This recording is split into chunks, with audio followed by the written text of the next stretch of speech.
Hello students, today we are going to study about general knowledge of standard 6 lesson number 7 which is acronyms। तो बच्चों acronyms के पहले video में मैंने आपको 7 acronyms जो है उसके बारे में एक्सप्लेन किया था। अभी उसके बाद जो 8 acronyms बचे हैं उसके बारे में मैं आपको एक्सप्लेन करती हूँ। तो ये 8 है CIA means Central Intelligence Agency. तो what is a CIA? CIA is a civilian foreign intelligence service of the federal government of the US यानी कि यूनाइटेड स्टेट्स। तो यूनाइटेड स्टेट्स अमेरिका, तो यूनाइटेड स्टेट्स ऑफ अमेरिका की जो federal government है उसकी एक फॉरेन इंटेलिजेंस सर्विस है, उसकी एक एजेंसी है। तो अभी उसका क्या टास्क है, उसका क्या वर्क है उसके बारे में मैं आपको बताती हूँ। It is tasked with gathering, processing and analysing national security information from around the world. तो ये एजेंसी क्या काम करती है, तो पूरी दुनिया में से अपनी कंट्री के सिक्योरिटी के लिए इंफॉर्मेशन गैदर करती है यानी कि कलेक्ट करती है, उसके ऊपर प्रोसेस करती है और उसको एनालाइज करती है ताकि जो इंफॉर्मेशन उसको मिले उसकी मदद से वो अपनी कंट्री की सिक्योरिटी को बढ़ा पाए।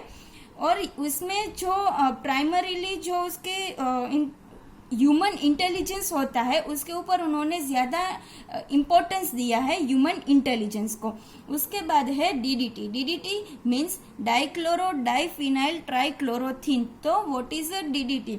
DDT is a colourless, tasteless and almost odourless crystalline chemical compound. तो ये केमिकल कंपाउंड है जो कलरलेस यानी कि उसका कोई कलर नहीं होता, उसका कोई टेस्ट नहीं होता, और ऑडरलेस यानी कि उसका कोई स्मेल नहीं होता। तो ये एक मेडिसिन है DDT जो इंसेक्ट्स को मारने के लिए बनाई गई थी। Originally developed as an insecticide यानी कि इंसेक्टिसाइड मीन्स इंसेक्ट्स को मारने की दवा।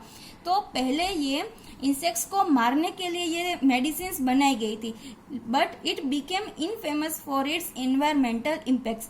तो उसकी जो एनवायरमेंटल इम्पैक्ट्स यानी कि एनवायरमेंट में एडवर्स उसकी जो इफेक्ट्स है उसको ध्यान में रखते हुए ये इनफेमस हुआ क्योंकि ये एनवायरमेंटली बहुत ही ज्यादा नुकसान करती है। उसके बाद है ईमेल। ईमेल यानी कि इलेक्ट्रॉनिक मेल।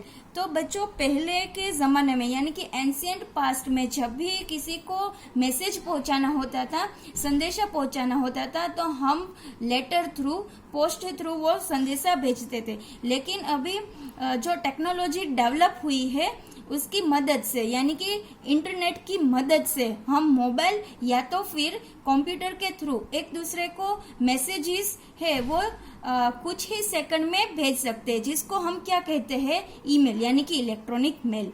उसके बाद है ECG। ECG means electrocardiogram. ये एक मशीन है। ECG इज ए मशीन जो कार्डियक सर्जन यूज करते हैं। कार्डियक सर्जन मीन्स जो हार्ट के जो डॉक्टर्स होते हैं उसको हम क्या कहते हैं, कार्डियक सर्जन। अभी ये ECG क्या वर्क करता है, ECG जो है वो हमारे हार्ट बीट्स को मेजर करता है और उसकी जो पोजीशन, हमारे हार्ट बीट्स कैसे होते हैं और उसमें अगर कोई प्रॉब्लम हुई तो क्या प्रॉब्लम है, ये सब एक स्क्रीन में दिखाता है जिसको हम ECG कहते हैं। फिर उसके बाद है LPG। LPG means liquefied petroleum gas. तो ये LPG जो है वो हमारे गैस सिलेंडर में होता है।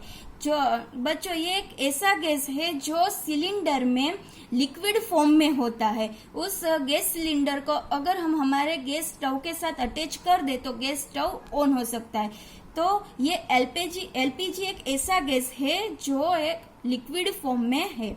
उसके बाद है MBBS। MBBS means bachelor of medicine and bachelor of surgery. तो ये जो MBBS है ये मेडिकल लाइन की एक बैचलर डिग्री है जो हम 12th पास करके मेडिकल लाइन में अगर जाए तो हम ये बैचलर डिग्री उसमें कर सकते हैं। उसके बाद है NGO। NGO means non governmental organisation. तो ये NGO की एक्टिविटीज क्या है, तो NGO की एक्टिविटीज में environmental, social and human rights जैसी एक्टिविटीज है वो इंक्लूड होती है। They can work to promote social और political change on a broad scale और वेरी लोकली। तो ये NGO में जो मेंबर्स होते हैं वो क्या काम करते हैं, तो जो सोशल और पॉलिटिकल में जो भी चेंज लाना होता है उसके लिए सभी लोगों को प्रमोट यानी कि एनकरेज करते हैं। NGO plays a critical part in developing society, improving communities and promoting citizen participation. और क्या काम करता है, तो सोसाइटी में डेवलप यानी कि सोसाइटी का विकास करने के लिए, इम्प्रूविंग कम्युनिटीज यानी कि हमारे जो सोसाइटी में जातिवाद होता है उसमें जाति हर कास्टिज्म होता है यानी कि कास्ट में सब डिफरेंसेस करते हैं, तो उसको दूर करने का काम करता है। और प्रमोटिंग सिटीजन पार्टिसिपेशन यानी कि जो गवर्नमेंट्स के पॉलिटिशियंस के जो डिसीजन होते हैं उसमें सिटीजन्स यानी कि आम आदमी का पार्टिसिपेशन होना चाहिए, ऐसा प्रमोट करते हैं यानी कि उसके लिए हमको एनकरेज करते हैं। इन शॉर्ट ये सोशल एक्टिविटीज करते हैं। उसके बाद है CAT। CAT means career aptitude test. CAT is an exam used to determine an individual's propensity to succeed in a given activity। तो ये जो CAT है वो एक एग्जाम है, उसमें किसी इंडिविजुअल की प्रोपेंसिटी, इंडिविजुअल की इंटेलिजेंस मेजर की जाती है, उसको टेस्ट किया जाता है। It is referring to a natural talent और an ability an individual has acquired through life experience, study और training। तो ये जो CAT है वो और क्या रिफर करती है, जो नेचुरल लोगों में जो उसके जो कैंडिडेट्स होते हैं, CAT के कैंडिडेट्स जो होते हैं यानी कि उसकी एग्जाम देने वाले जो स्टूडेंट्स होते हैं उसकी जो नेचुरल टैलेंट और एबिलिटी है उसको मेजर करते हैं, जो उसने अपने स्टडी में या तो फिर लाइफ एक्सपीरियंस में या तो फिर ट्रेनिंग में जो नॉलेज उसने एक्वायर किए होते हैं उसका टेस्ट होता है।